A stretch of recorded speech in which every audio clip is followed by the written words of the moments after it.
All right, here we go.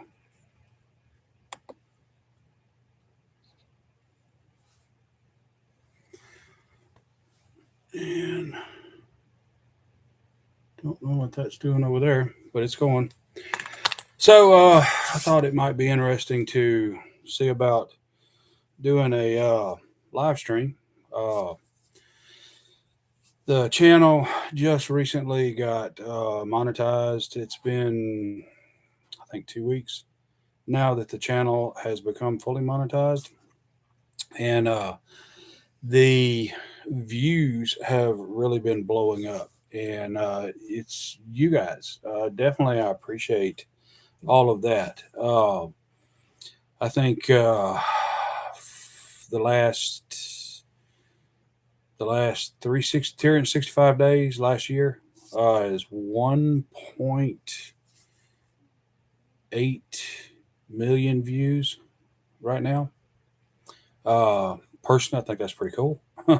I mean, considering, well, the channel's been around for like 13 years, but I've only tried to start really developing it. Uh, let's see, it's 26, so 2024, uh, around July, August, actually the end of August, 1st of September. Really started developing the channel, posting videos, and just doing all kind of stuff. And that's when I really started to do something on the channel, and it slowly kind of picked up. It seemed to do really great, then die off, and then just like nothing. I think it was just a handful of views that I would get each day. Now it's anywhere from, I don't know, about 900 to sometimes 20,000 views an hour. Uh, and that ranges, and then sometimes it goes even below that. There's times it'll dip, and when I check it, I mean, I don't check it all the time, but when I'm looking at it, that's when I'll see that there are, it's at, like, I don't know, I don't can't see my information. Or I can look on the phone. I guess I can. Uh, Currently, I am at 1.1 million views in the last 28 days, but 1.8 million views in the last year. So it's like 700,000 views I had the year before, and then the end of last year into this month, it's increased by 1.1 million views. 90,225 views in the last 48 hours. And in the last 60 minutes, it's been 3,365 views. So um, as far as I'm that's small potatoes to uh, big YouTubers, but to me, that's huge. Way out there, way more than I ever thought it would be. Got a message. So I've been getting a lot of messages, and I've always tried to respond to messages. I've always answered messages. So here lately, with all the extra messages that's been coming in, quite a few, I'm running out of time to do video editing, different things with videos. So I'm having to get a little shorter and quicker with the responses to the messages. So it's I'm trying to still be personal with the messages, but I'm trying to get through all the messages so I can actually do maintenance and upkeep on the channel itself. Uh, but one of the messages I saw just a minute ago, and it was, how the blankety blank do you actually count the openings on a knife? Uh, well, okay, I've got 9,103 on this one. So 4, 5, 6, 7, 8, 9, 10. Wherever I decide to stop, I log on my phone.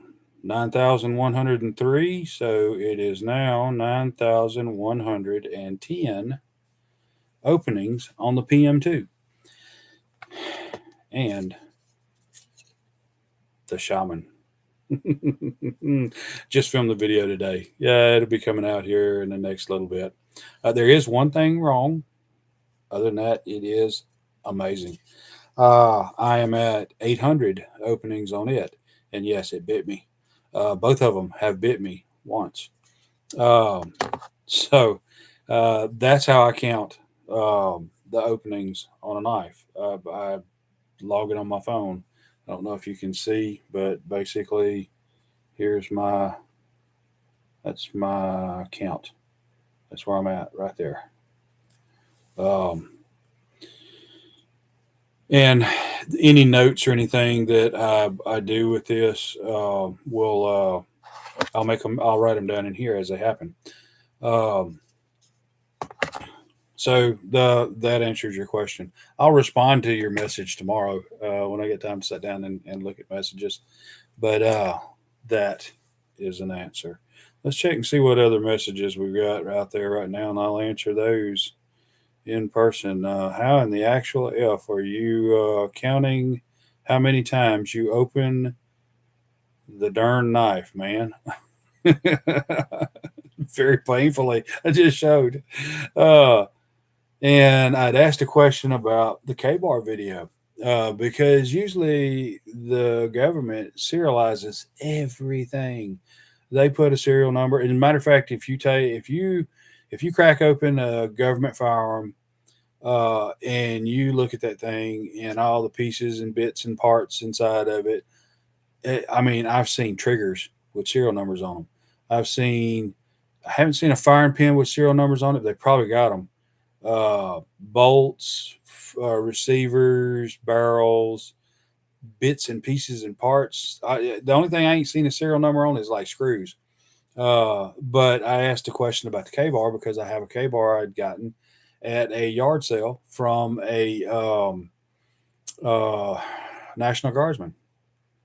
And I was like, "You sure you want to sell your knife?" And he's like, "Yeah, man. They give me all kind of knives, and I can't keep track of all of them. I got 10 or 11 of them or more, so I'm selling some of them." So I bought it, and actually I found it. I bought this compass as well at that time. That's been a long time ago. Um, but that was um, what he told me. And so my question on that video was. Uh, and I didn't see a serial number on the K bar. So I was like, well, do they put serial numbers on K bars? And I got a response from, let's see, and I apologize if I'm butchering the name, but Roche Thornton, I guess. K bars did not have serial numbers, which that's great information. That's what I love about YouTube, and especially having a channel on YouTube. And that is getting information as well as trying to give out some information of my own. So, another message was knives are like screwdrivers. Grab any one out of the toolbox and it'll generally work. That's not to say there's no difference between a buck and, say, a Harbor Freight knockoff, but the lower price POS will usually suffice. Unless I'm going winter camping in Alaska, then quality becomes a real issue, and that's true. I mean that's 100% true. Uh, for Harbor Freight, I mean you have to say that a buck is not just bloating up some huge price. I would say that most likely their profit margin is here, and it's probably still here, changing with whatever um guides their profit margin. um, so most likely it's not a huge amount of bloat in there. I think someone's telling me that Buck runs or produces a lot of their knives overseas. I don't know. I'm not 100% sure if that's true. Um, but if they do, they do. Um, but Harbor Freight or Gordon that they're getting this knockoff Buck 119 from, you might as well call it a knockoff 119 because it looks exactly like one. Um, where they're getting it from, they're selling it for like $39. Bucks are running at $75. At least here locally at the Walmart where I'm at. Some other sporting goods stores are going to have them. They're going to be more expensive at those sporting goods stores. So anyway, uh, somehow or another they have to do something to actually bring that price down. There's no way that they're going to be able to produce the exact same quality, in my opinion, as Buck and sell it for $39. So where they're making that cost saving, I don't know. Where they're cutting corners or how they're doing what, I don't know. But the fit and feel of the Gordon, uh, what is it, the GK25, I believe is what they call it. The fit and feel of the Gordon GK25 is, in my opinion, just holding them both in my hand, feels just as fine as the Buck 119. So I really don't see a huge difference. Looking at them, they both are finished very well. They feel fine. They've got about the same weight. Blades are about the same. I can't tell the tang on the Buck. Everything is too tight, so I don't know how wide it is. I've seen some videos where the handle has broken off of a Buck 119, and it looked like it was about 5/8 to 3/4 of an inch, but not full width of the or full tang. And then the Gordon, I can't 100% tell on it, so I don't know how wide it is. So I don't know what the comparison is on the two. If you know, hey, comment below. Let me know. Let me see what I got going on over here. There's a few things in the comment deal here.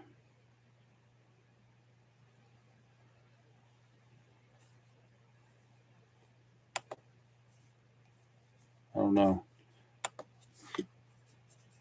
Looks like they upgraded some stuff, so it's a little bit different. I hadn't actually done a live stream. See, when was the last time? I think it was. I think we're getting close to a year. I think it was April, May of last year. I was going up north for work to a different plant to help out with some stuff, change some stuff around, and oversee the plant until uh, they found a new guy to actually run the plant. And I did some live streams while I was up there.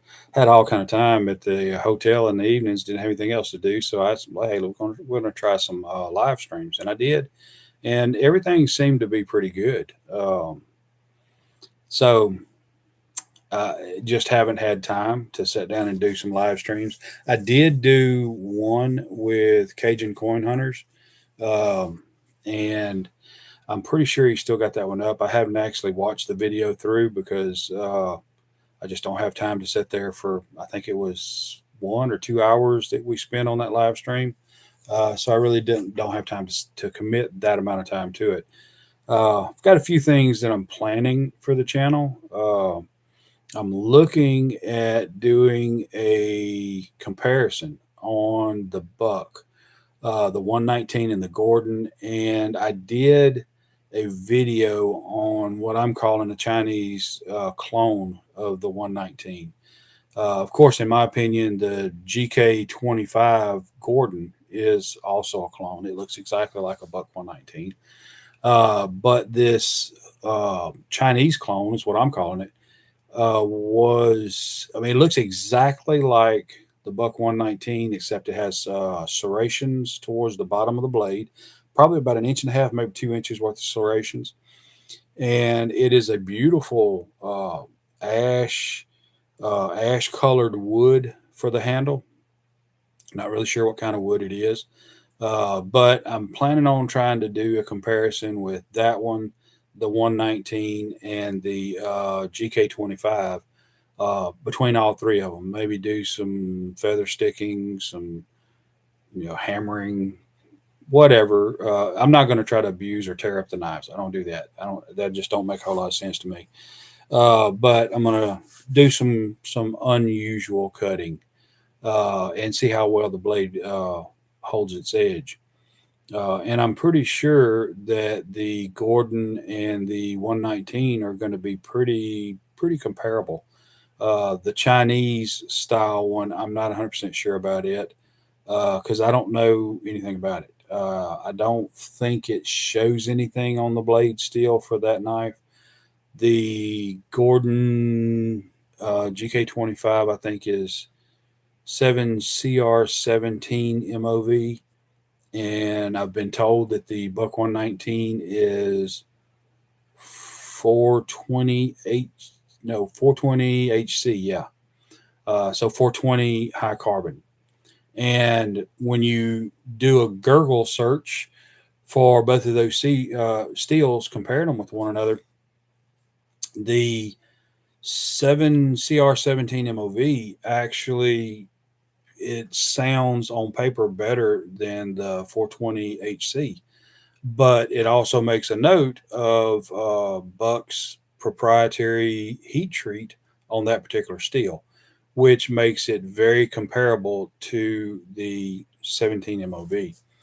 Um, and I think it made a note that the 420HC steel on the Buck 119 is kind of a soft steel, but with their heat treat, it hardens it up even more. I don't remember well, I think it was Rockwell hardness. That scale, what they used to give it is like maybe it was 59 or something. I don't remember exactly. If you do, please put it in the comment below.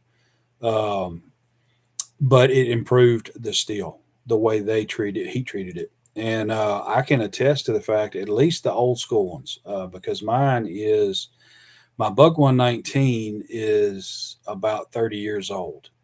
Um, so that particular knife right there, um, I have actually not abused it, but I've seriously used it. I've processed game with that knife and multiple before ever having to sharpen that knife up. And I think I said it in a video, but what I would usually do is I would process several deer, and then if when it got to the point that skinning the deer out, I was working a little bit or having to put a little bit too much pressure on the blade to keep it going, I just go over and strap it on a tractor tire. Okay, that's what we heist them all up on a gin pole hooked up to a third arm on the back of a tractor, and I just strap it on that tractor tire. A few, 2 or 3 times, 4 or 5 times, whatever. Go back to skinning. If it was great, I'd keep going. And 2, 3 deer later, I was over there strapping it on that tractor tire again. And so that's pretty much how I would maintain the knife. And then maybe, I don't know, 2, 3 times a season, I might touch it with a stone just out of habit.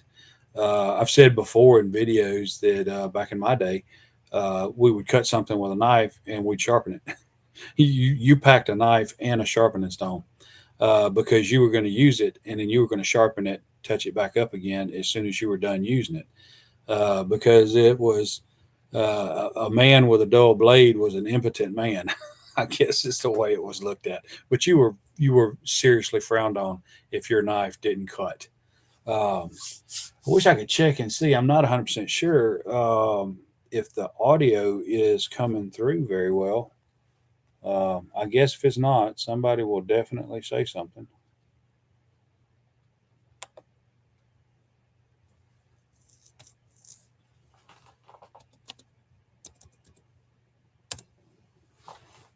Okay. Well, I see somebody's logged in. Who we got there?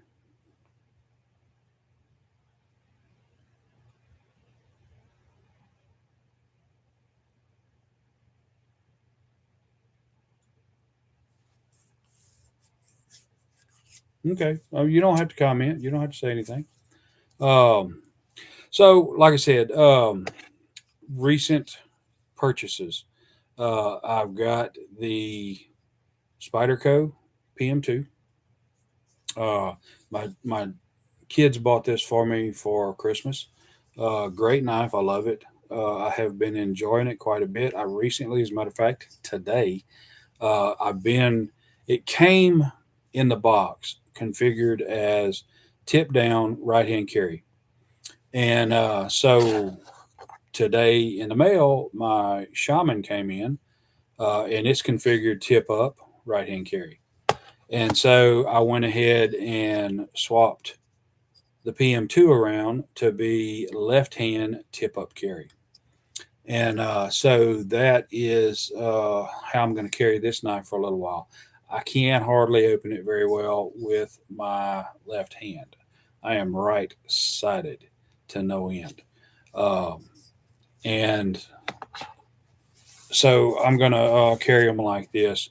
My right hand is my strong side, so that's where I'm going to carry the Shaman. And I've done a review. Actually, I've done a review on the Shaman, and in addition to the review on the Shaman, I have did a comparison between the Shaman and the Spyderco PM2, and you'd be surprised at how similar these knives are. Now, or maybe you wouldn't be, but these two knives are extremely similar. Really, this Shaman, in my opinion, is a beefier version of the PM2. Just a little bit thicker. The scales are a little bit thicker, and the liner's a little thicker. Everything is just kind of beefed up by a order of magnitude over the PM2, and not complaining at all, and not to take anything away from the PM2 because it is a amazing knife. Um, and anyone to get either one of them, I think you'd be extremely happy. But like I said, there was an issue with this one, which it'll come out in the video, which it's taken care of.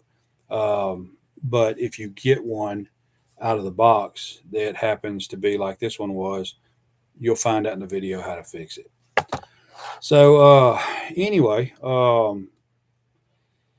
I guess that's pretty much about all I got. Seen a couple people bounce in, a couple people bounce out. Not many people uh, interested in live streaming with Chainbreaker, but that's okay. That ain't no problem. We'll have this uploaded, and it'll be there on the channel if anybody wants to take a look at it.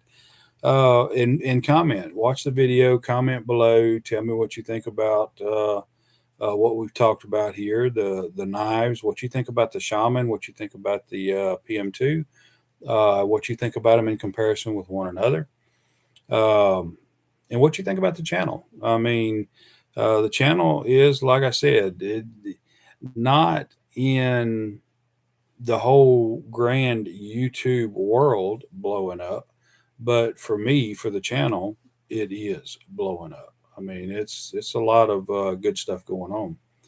Um, we I've been running a giveaway deal for I think it's been a little over a year that's been running. Now, no subscription required to be a part of that. Not a whole lot of people put in for it, but a few did, and so that drawing will come up, and so someone will win those prizes. I think it was a soldering iron, a multimeter tweezer, I think it was, and I forget what the other one was. I think it might have been another soldering iron. It's in a box, sitting off to the side over there, just waiting until this time. So I think I posted a week ago. It'd be a couple of weeks. It might be a little longer, but we are going to do the drawing, and I may do it live stream like this right here. Just dump them all in a hat and pull one out, and that's how we'll do with it.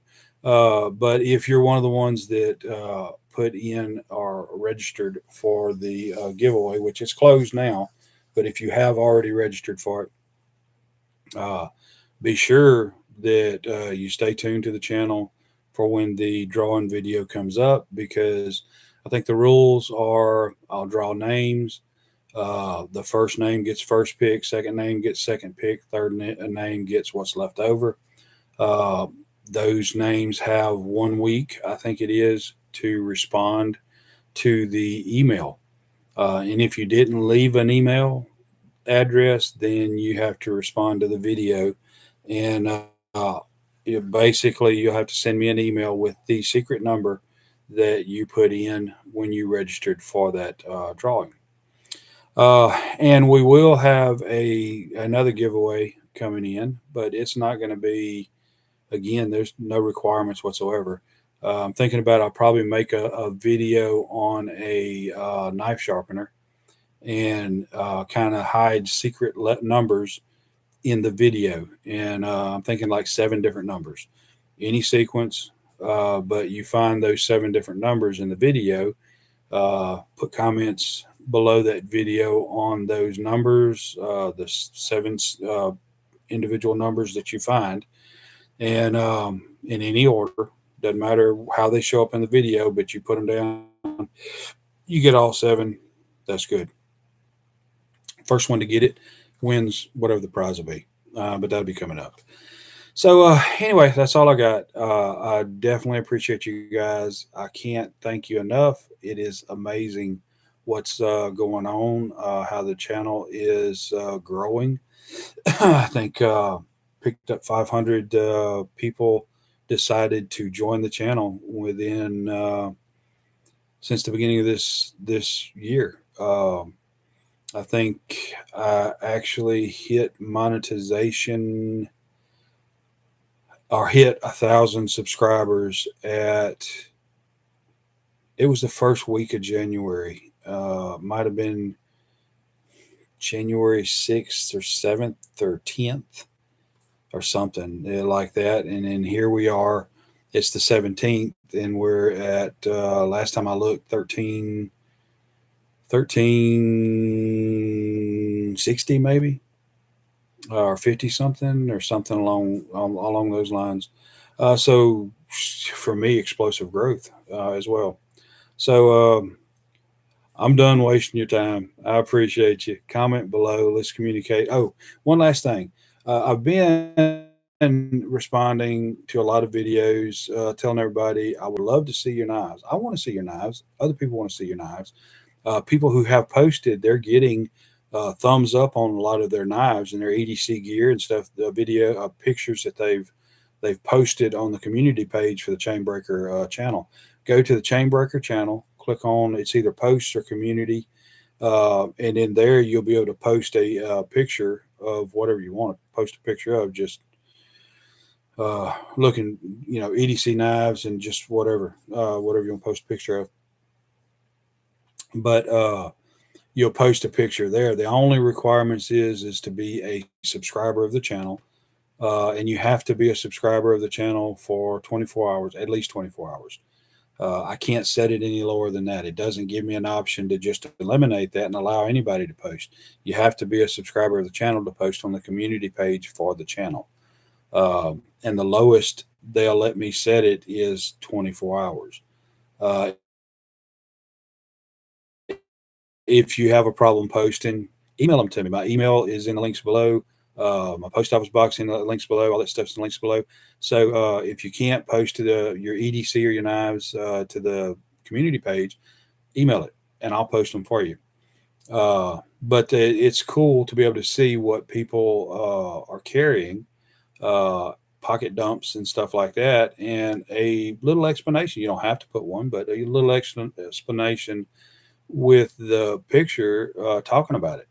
I've got several people who are talking about, they've got their grandpa's old Buck 119.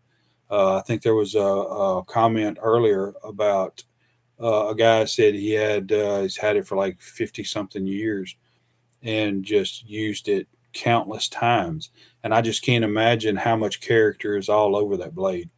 And what I mean by that, back in my day, we used to talking about 4-wheel drive trucks. Yeah, if you ain't got mud on it, you ain't got a 4-wheel drive truck. You ain't no redneck if you ain't put mud on it. And all that mud is character, and that's what I mean by with the knife. Knives have been used, carried, and just worked with. That's full of character, and that's a great thing. Oh, hey, so the Finersi HSO2 um, A. Okay, so the Finersi HSO2A is the C245 tip. The Finersi HSO2B is the C210 tips. And so the difference between these two irons is the larger. I'm just going to, they're both irons are exactly the same size, but the C245 or the HSO2A soldering iron has larger tips. They have more thermal mass, so they hold the heat better. The HSO2B is the smaller tips, so it's more suited to real micro soldering. The HSO2A is good for big stuff, medium stuff, and small stuff. Uh, there is a limit to the size of the tips because they are much bigger. You can get very fine points on those tips and do micro soldering, but the HSO2B is more akin to the really small stuff. My recommendation is to get the HSO2A because you have the best of both worlds, and it's the one I use. I have both irons, but I never grab the B. I'm always grabbing the HSO2A because I haven't found anything I can't do with it. I've soldered real heavy back planes and other stuff, and no problems whatsoever. Yeah, definitely a good iron. Absolutely a good iron. In my opinion, I would recommend that you get the HSO2A. I've soldered stuff with the HSO2A that I've had problems with my soldering station not being strong enough. Hey, no problem. No problem at all. So, what kind of soldering do you do? What do you work on?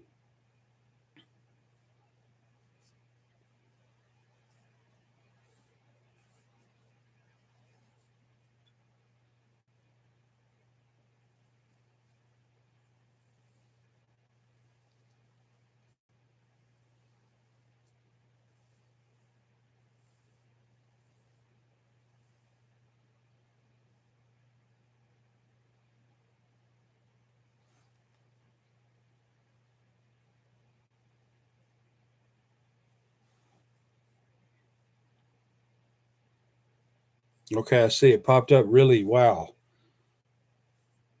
I think the video is real laggy. Is the audio good? Can you hear what I'm saying well?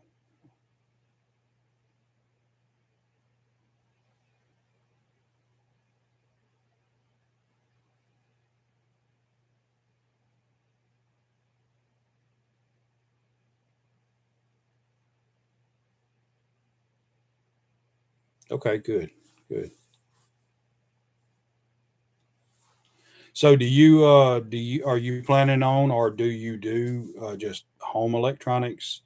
You're looking at doing electronics for someone or what kind of soldering do you do?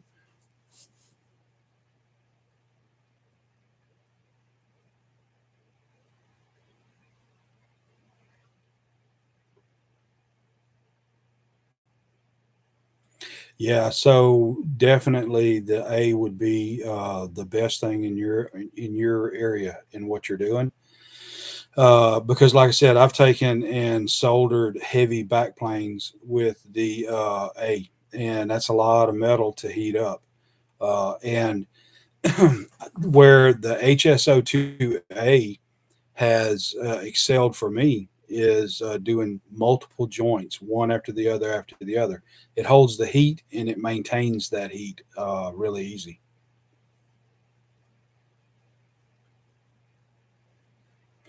Yeah, like I said, I have. I'm in the process of doing a comparison video. Actually, I don't know which one is posting. I think it posted today.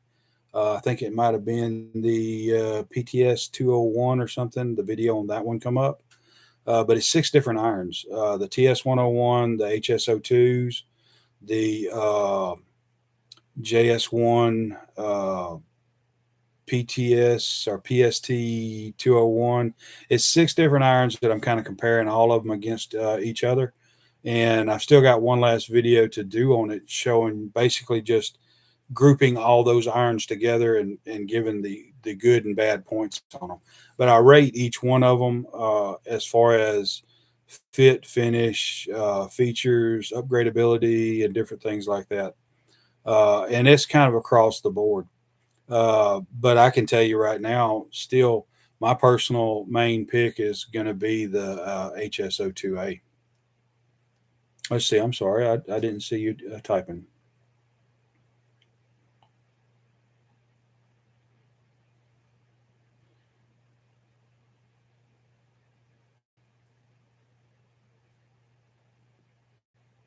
So let me explain the whole power supply thing, because it's a little bit confusing, because I was learning as I went along, and yes, there is somewhat of an issue with the HSO2A. It's a heavy tip. Now, it doesn't happen with the HSO2B because it's just smaller. It doesn't draw enough to actually trip a power supply. But the A will, when you got it set to 100% power, in other words, it's going to push every bit that it's got to heat that tip up as fast as possible. It will draw more amps than most power supplies can give. And it causes the power supply to trip and reset. And that causes, in turn, the iron to appear to reset, because it's the power supply is cutting off and then it comes back on again. And that iron heats up just a little bit, and it'll keep doing that till the iron gets hot, and then it'll go ahead and heat on up. But the fix to it is not anything with the iron. None of the firmware version upgrades made any difference whatsoever. It was used, and I'm still using the exact same power supply that was tripping before. The only difference is this right here. This is a PD 3.1 cable. This is a cheap cable from, I think, Timu. I think I paid $6 for it. It's a PD 3.1 USB-C on each end, and I started using the PD 3.1 port on that power supply. I've got a video on the power supply somewhere on my channel. It's the only power supply video that I have. It's been a year or more ago that I made the video or thereabouts. And it's that same one. 100% power on the HSO2A, heated up from stone cold all the way up to 450 Celsius, and nothing resets, no problems whatsoever. Like I said, you get one of these PD 3.1 cables. If you want to save yourself any future issues, get a name brand one, get a quality one. This is just cheap stuff, and my power supply is a cheap power supply.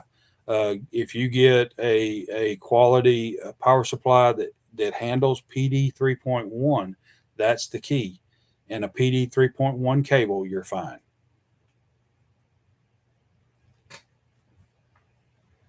Yeah, I'm trying. It's if you do a search, I think it's GAN 260 watt or something like that.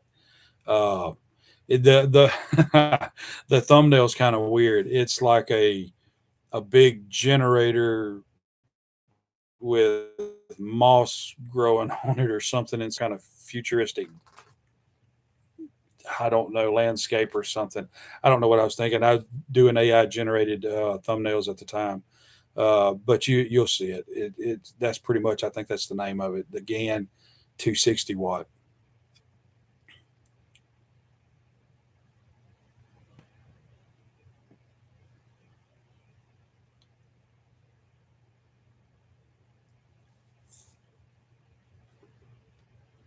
I don't have any experience with that station. I really haven't looked into it. I've heard about it and I've seen a video or two on it.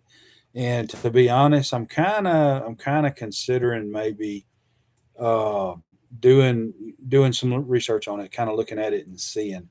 I might would consider going with that. I don't really know. I'd probably have to get one and try it out. If the channel picks up enough that with the monetization, I get a little bit of actual uh, revenue from the channel that I can afford to do that. I mean, I'm kind of tapped out at the moment, so I can't really put a whole lot more into it. But if I get a chance, I think I may go ahead and buy one of those and just to see. Um, but I really can't beat my HSO2A. That iron is just it's small. I can put it off to the side. It doesn't take up a whole lot of room, and it doesn't take up space on my bench here, which you can see from the videos. There's a bunch of stuff on the bench anyway, not a whole lot of room, and so I just set it off the side and grab it whenever I want to. Same price. So, what's the price running at right now? The HSO2A, I think the last time I looked was like $39 or $40 or something. Um, do you have a model number on that? You said the Salter station. Let's see. Jump on my phone real quick and try to do a search.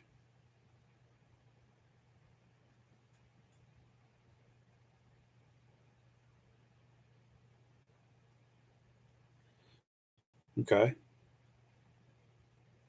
Let's see.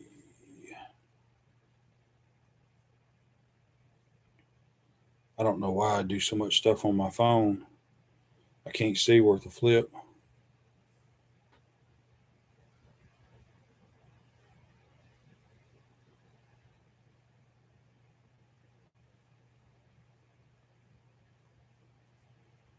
And for Nursery website. Oh, they've picked up all kind of stuff on the site here lately. I hadn't actually been on their site in a while.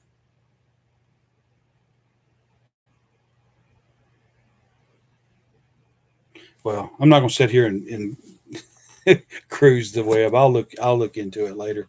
But let's see. Okay, so 130 with irons, the 210 and the 245. Well, to be honest with you, I think these glasses right here are like 2 years old or something like that. And my eyes have done changed from them. And so I'm looking at the screen and I'm having to squint through my glasses just to read what's coming up on the comments, what you're typing over here to the side. Just recently went to get some more glasses. So hopefully when they come in, I'll be able to see better. Oh, you saw it on Amazon. Okay. So I'll check out Amazon and see what we've got there. Kind of take a look at it. Uh, do you know the exact model number, or do you have any information like that?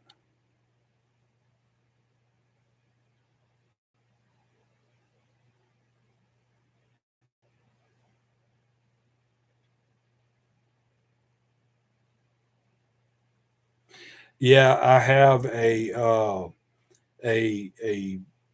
well, actually, I've got mounted to the side of the bench over here that nobody can see. It's a scope to look at electronics and stuff like that. But I think I'm going to move it in the back, what me and my wife call the craft room, and mount it to that bench so I can put a lighted magnifying glass on this bench right here because I need that more than I do the scope over there. I mean, it comes in handy, but I just no more than I use it. I'm swinging it out of the way more than I'm actually using it. So I think I'll put it back there and put something up here that I'll actually use more often than not because I'm constantly grabbing this little uh, right here. I'm always grabbing this sucker right here out because I need it so much. DWS 200. Okay. Let's see. Being as I'm on the Finercy website, let's see what they're saying about it. DWS.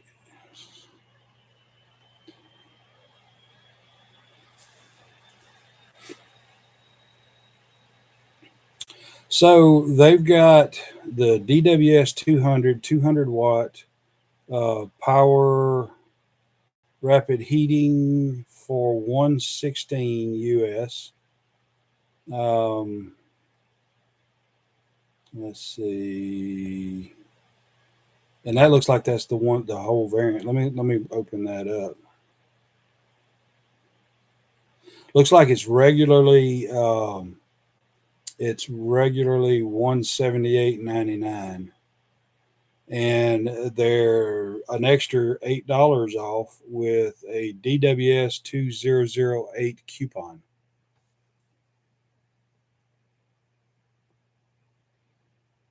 And so here's the variants. They got the DWS 200. They're saying F245, which I'm sure that's a C245 tip, and then the F210, and then the F245 Plus and Max. So let's see what the difference on those are.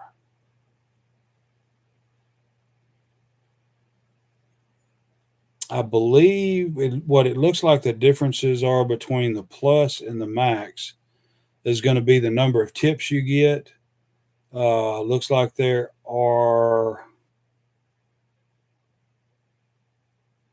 a couple of little accessories with it. And the DWS 200 Max is 160. The Plus is 130. And then the base model is 116. So that's not a bad price. I think I paid 100 for the TS 101 that I never use. I've got it. I got it with the intent of comparing it with the HSO2, but I haven't found anything the HSO2A won't do. So I always go back to it. The TS 101 will do just fine, but it is a lower wattage iron. But I have noticed here lately that I don't know if the connection's bad on the USB-C connection on the back of the iron is bad or what, because it seems to want to start to reset the iron itself. Power supply is fine, but the iron is doing some weird stuff.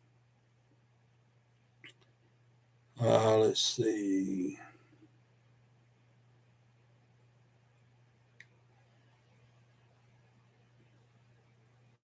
Okay, so Amazon's got one that apparently, and maybe that was what one of the variants that I looked at, because you had the Plus and the Max, and so I would be willing to, because the Plus was about 139, I think is what I said on the Finercy website.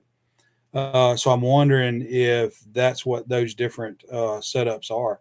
159 was the Max, and so it must have the C210 and the C245 tips that go on the same iron, or maybe you swap it's got both irons, because like I said, the difference between the C210 and the C245 is the size of the tip.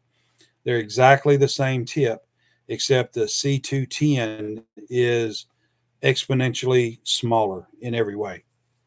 So that you can't actually put a 245 in a 210 iron or vice versa. So they must have separate irons you just plug into the base station.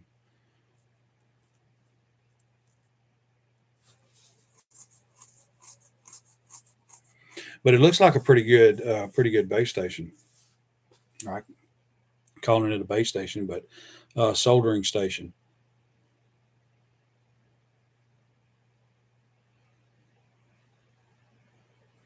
The TS 101. See, and it's kind of because, like I said, I haven't done a lot of soldering with the Miniware TS 101. And I had somebody give me a comment saying that they were having problems with the the plug in the back. And I know I'd had problems with the iron before because I plugged it into a PD 3.1, which I think it's supposed to support PD 3.1, but it wouldn't, it would just go all hanky. It was doing weird stuff. And so I'd plug it into the 3.0 port and it always worked fine, but I didn't use it a lot. After I got that comment on a video, I started using it more and I started noticing that it was like it was restarting, kind of like the HSO2 was doing, but it's not restarting my power supply. It's restarting the iron itself for some reason. So it's kind of doing the same thing that the comment was talking about. So I don't recommend the TS101 for that reason. And I don't know if it is something in my particular iron or maybe a batch of irons or what. Hey, no problem at all.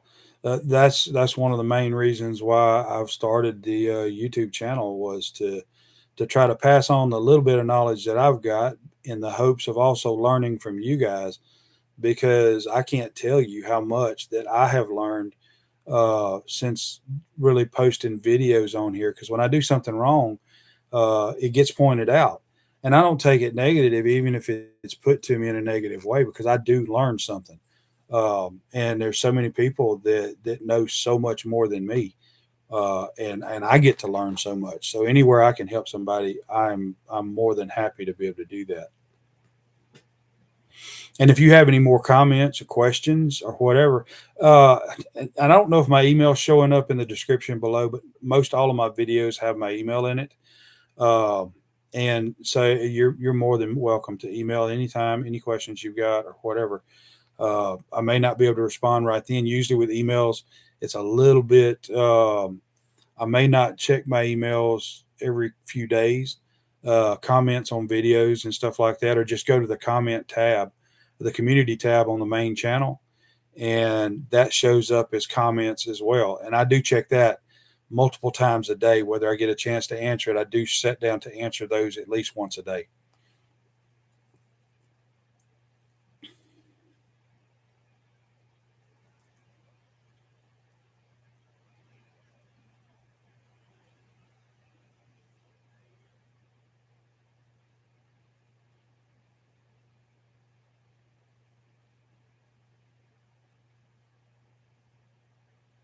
Yeah, yeah, exactly.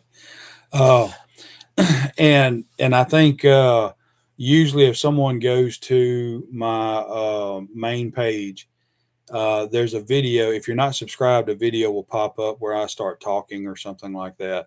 Hopefully, it doesn't pop up if someone's already subscribed because it'll annoy them. But and that's one of the things that I say that uh, I so I'm interested in everything, and I've always tried to do a little bit of everything. I have taken and uh, I'm self-taught in most things. I taught myself how to program in 7 different computer languages at one time. Now I'm not really good at any of them, but I've managed to learn multiple languages in programming. And then I'd get interested in something else, and so I would learn it, and I'd move to something else, and I would learn it. And a lot of what I have managed to, and I don't say I'm really good at anything, but a lot of the stuff that I've learned how to do is from YouTube. Going to YouTube, doing a search for and I've done a lot of gunsmithing and stuff like that. And there's a time or two that I'd come across a gun, I could not figure out how to get that thing apart. You go to YouTube, how to disassemble a Benelli, whatever, and I'd see a video and someone would tell me exactly how they're doing it, and I was like, well, I'm just not turning that foreign nut strong enough, and or whatever, and get it going. But anytime I've been stuck on something or have a problem with anything, this is long before AI stuff come around, but I'd always go to YouTube, and there would be someone that posted a video on what I was trying to figure out how to do, and that's what made me want to start a YouTube channel to kind of contribute to that. Someone looking for something that they can't figure out that maybe I've already figured out with the help of other people from YouTube.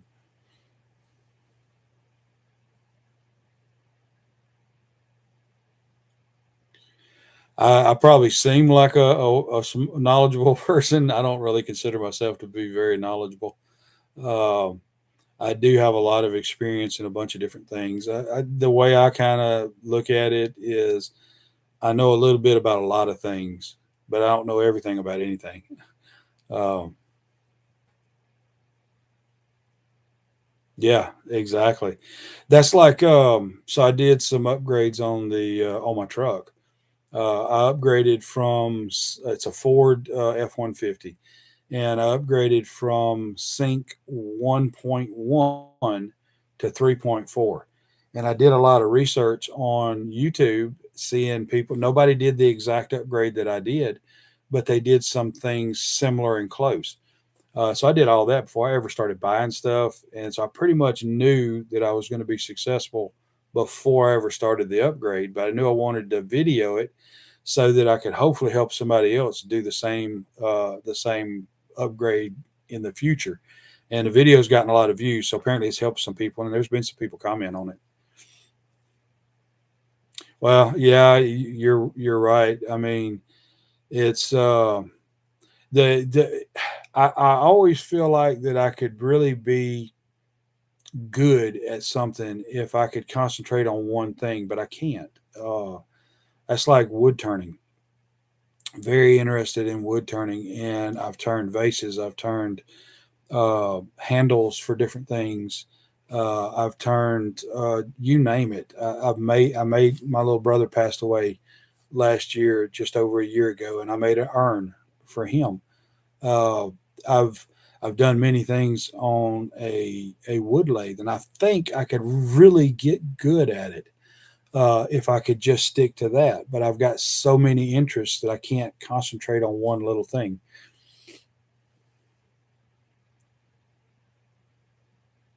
Yes. Anything that you're looking for, you're going to find a video on YouTube. Well, I say that in the past and years ago, absolutely. But here lately, like if you're looking for anything that someone might be afraid they'll get sued over or shut down by YouTube over, and that's like anything that's gun related or firearm related or there's people out there afraid to do a video on a knife because they're afraid they might break some kind of rule on YouTube and get kicked off YouTube or something. But and I think that's really dampened a lot of things on YouTube in that respect. Um, you know, the, just about everything that you want to learn, you'll find a video on YouTube about it. But certain things, like if I wanted to try to learn about gunsmithing again, YouTube wouldn't be the best place to go to find out about that because you can't find, or I can't. I'll look up some of those videos just to watch them, and I can't find them.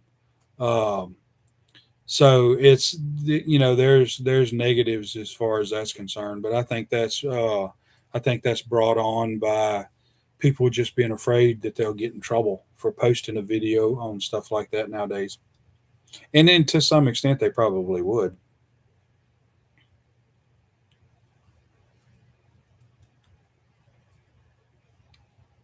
Yeah, you know what? That's not that ain't funny. Sewing. Let me tell you what. My mom. See, I did a lot of sewing on different things. My squirrel vest. I needed extra shell patches for my 20 gauge, and so mom gave me a little strip of elastic. And go sew it on your vest.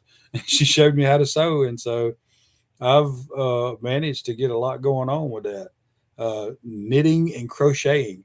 Literally, when I say I'm interested in everything, I mean it. I'm interested in everything. I've done all kind of stuff like that right there. Now, crocheting or knitting, I don't think I could do that anymore. I ain't done it in so long, but I did that at one time.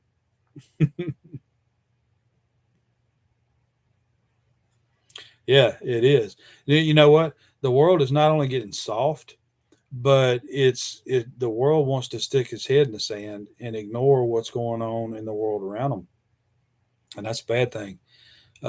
Because when you ignore the issues going around you in the world, that's when something sneaks up and bites you on the rear end, and you ain't prepared for it. And that's where I think, in a big way, that a lot of things I see going on in the U.S. are headed towards, because no one wants to admit that there's certain problems going on.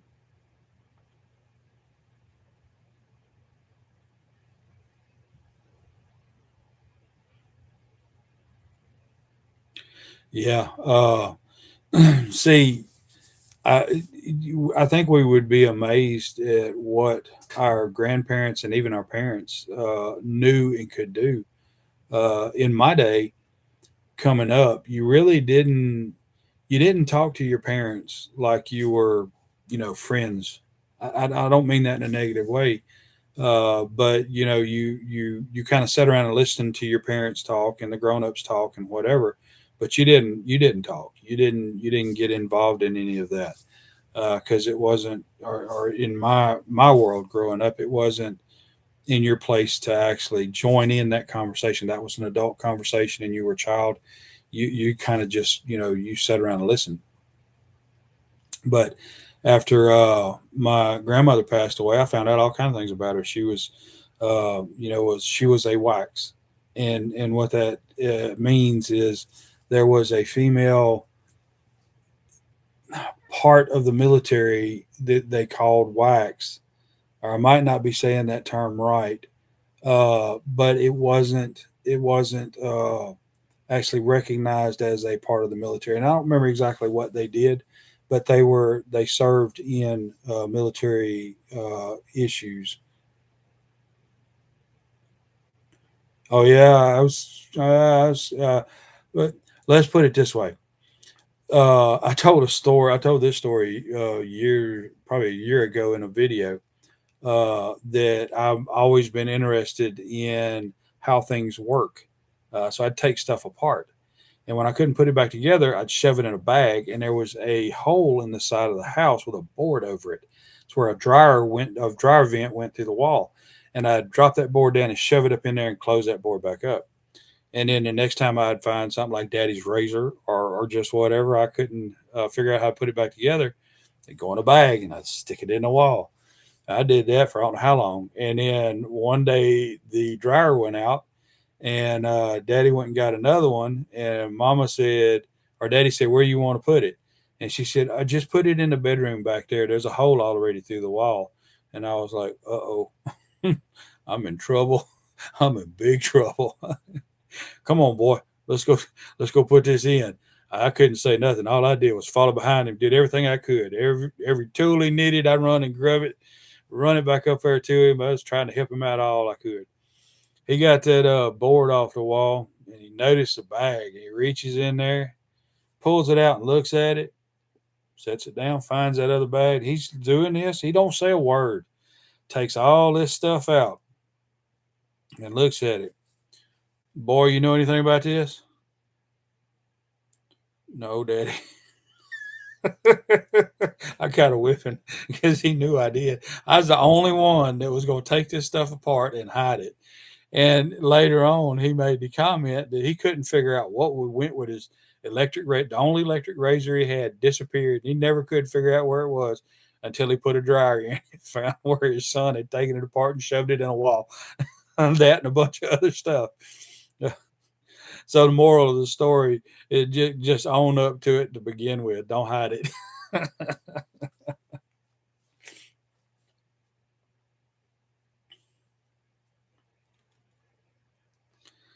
Oh wow, been on here an hour already. Time flies when you're having fun.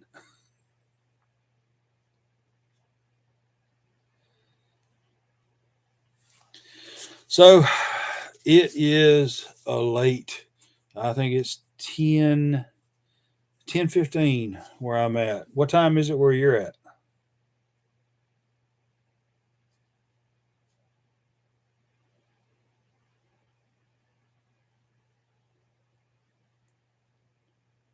Oh, I think I may have lost you.